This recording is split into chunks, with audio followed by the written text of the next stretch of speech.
May bagong laruan akong nakita ulit dito sa TikTok shop. Super excited na naman nga ang Holy Girl nyo dahil meron na naman daw siyang bagong kakalatin, lalaruin. Unahin na natin tong mga sensory balls. Meron na din si Holly nito mga mare, super ganda nito kaya naisip kong ipangregalo. Next naman natin itong drawing board. Super hilig na din kasi ni Holly magsulat-sulat kaya ito super bagay sa kanya to. Next naman may mga play pretend na kunwari nag-iihaw-ihaw, ganun. Ang dami nga rin niyang kasama, may mga soft drinks pa oh. Super saya laruin nito. Meron nga din ako nitong cloth book, ipangre-regalo ko din to. Meron din mga excavator car, 4 na piraso to sa isang set, 149 lang, super mura. O diba, pwedeng paregalo na rin to sa Pasko. And last but not the least, itong mga chart na nagsasalita daw. Meron nga akong mga animals, alphabets, at saka mga numbers. Syempre sa sobrang excited ko nga, pinagamit ko na kagad itong drawing board kay Holly. Sobrang mura lang din ito mga mare, 94 pesos lang. At syempre, tululaway agad si girl, oh. Hindi pa nga nagsisimula magsulat. May mga kasama nga rin siyang shapes na pwede nyo ring magamit dito sa drawing board. Dito ako super aliw talaga sa chart na to dahil nagsasalita daw. Syempre, kailangan nyo siyang lagyan ng battery. 3 AAA pala to mga mare.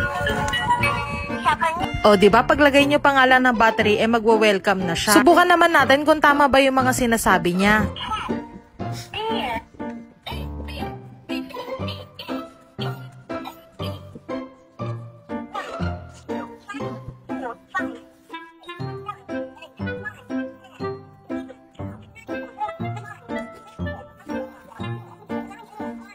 O diba? Super aliw at talagang matututo yung mga babies nyo dito. Super enjoy nga din ni Holly itong drawing board. Kaya kung naghahanap din kayo ng pangregalo sa Pasko, ilalagay ko na lang sa yellow basket kung saan nabibili.